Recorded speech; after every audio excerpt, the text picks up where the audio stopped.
अगर आपने मेरे चैनल को अब तक सब्सक्राइब नहीं किया है तो इस लाल बटन को दबाकर सब्सक्राइब ज़रूर करें और बगल में इस बेल बटन को ज़रूर दबाएं जिससे कि आपको आगे आने वाले सारे वीडियोस का अपडेट मिलता रहेगा। शायद ही कोई ऐसा हो जिसे पिज़्ज़ा खाना ना पसंद हो। पिज़्ज़ा अलग अलग तरीके से बनाया जाता है। इसी तरह से स्ट्रीट पर आजकल कुल्हड़ पिज़्ज़ा बहुत ही ज़्यादा फेमस है। आप देख सकते हैं यहाँ पर कितना टेम्पटिंग लग रहा है ये। तो चलिए इसे बनाना शुरू करते हैं। तो स्ट्रीट स्टाइल कुल्हड़ पिज़्ज़ा बनाने के लिए यहाँ पर मैंने थोड़ा सा शिमला मिर्च और प्याज ले लिया है बारीक कटा हुआ, करीब आधा कप। और इसके बाद इसमें मैं डाल दूँगी पनीर, इस तरह से छोटे टुकड़ों में कटा हुआ, करीब आधा कप है ये भी। फिर इसमें डाल देना है बॉइल्ड किए हुए स्वीट कॉर्न, ये भी करीब आधा कप है। और फिर इसमें मैं डाल दूँगी पिज़्ज़ा का ब्रेड, इस तरह से छोटे टुकड़ों में काट लिया है, जो कि करीब 1 से सवा कप है। तो इस तरह से पिज़्ज़ा ब्रेड जो मार्केट में मिलता है इसे मैंने छोटे टुकड़ों में काट लिया है। कुल्हड़ में पिज़्ज़ा ब्रेड का बेस बनाना मुश्किल होगा, तो इसीलिए इसे इस तरह से यहाँ पर यूज़ किया जाता है। स्टफिंग के साथ ये मिक्स कर लेना है। फिर इसमें मैं डाल दूँगी थोड़े से ब्लैक ऑलिव्स। तो यहाँ पर ये देखिए करीब 1/4 कप मैंने ब्लैक ऑलिव्स डाल दिए हैं। अब यहाँ पर फ्लेवर के लिए मैंने डाल दिए हैं करीब 3 बड़े चम्मच पिज़्ज़ा सॉस और 3 बड़े चम्मच टोमेटो सॉस। फिर यहाँ पर मैं मेयोनीज़ डाल दूँगी करीब 3 से 4 बड़े चम्मच। तो यहाँ पर इससे बहुत ही अच्छा क्रीमी फ्लेवर आएगा हमारे स्टफिंग में।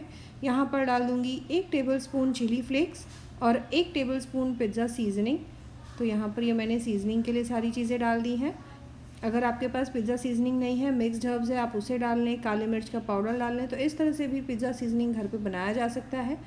इनको मैं अच्छे से मिक्स कर लूँगी। स्टफिंग को और भी ज़्यादा चटपटा बनाने के लिए मैंने आधा छोटा चम्मच चाट मसाला डाल दिया है। और यहाँ पर है एक सीक्रेट इंग्रेडिएंट जिससे कि ये जो स्टफिंग है और भी ज़्यादा टेस्टी हो जाएगा। तो यहाँ पर मैंने लिया है मसाला मैजिक, जो कि मार्केट में आसानी से मिल जाता है। मसाला मैजिक आप किसी भी डिश में डालें, चाहे सब्ज़ी बना रहे हों, चाहे पुलाव बना रहे हों, या पिज़्ज़ा के इस स्टफिंग में डाल दें तो इनका टेस्ट और भी ज़्यादा बढ़ जाता है। तो इन सारी चीज़ों को डालकर मिक्स कर लेना है। नमक डालूँगी चुटकी भर। यहाँ पर ऑलरेडी सॉस में नमक है, मसाला मैजिक में नमक है, तो बहुत ज़्यादा नमक की ज़रूरत नहीं है। अब कुल्हड़ पिज़्ज़ा बनाने के लिए यहाँ पर मैंने कुल्हड़ ले लिया है। कुल्हड़ मार्केट में आसानी से मिल जाता है और बहुत ही सस्ते होते हैं, बहुत ज़्यादा महंगे नहीं होते हैं। तो कुल्हड़ पिज़्ज़ा बनाने के लिए आधा कुल्हड़ के बराबर मैं यहाँ पर स्टफिंग को भर लूँगी। फिर यहाँ पर पिज़्ज़ा सॉस और टोमेटो सॉस को बराबर मात्रा में लेकर मैंने एक मिक्सचर बना लिया है। अब करीब 1 टीस्पून के बराबर इस सॉस को स्टफिंग के ऊपर डाल देना है और 1 टीस्पून के बराबर मैं डाल दूँगी मेयोनीज़। फिर ज़रा सा इसके ऊपर पिज़्ज़ा चीज़ का जो मिक्सचर आता है उसे मैं डाल दूँगी। पिज़्ज़ा चीज़ मार्केट में आसानी से मिल जाता है, क्यूब्स में कटा हुआ। बेसिकली ये मोज़रेला चीज़ और चेडर चीज़ का मिक्सचर होता है। आप इसे डाल लें या सीधे ही आप मोज़रेला चीज़ भी यूज़ कर सकते हैं, या पिज़्ज़ा चीज़ का ब्लॉक मिलता है उसे डाल लें।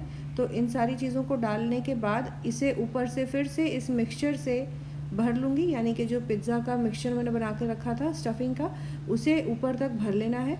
और उसके ऊपर फिर से थोड़ा सा ये पिज़्ज़ा वाला जो चीज़ है इसे डालकर ऊपर से थोड़ा सा पिज़्ज़ा सीजनिंग और चिली फ्लेक्स से गार्निश कर लूँगी।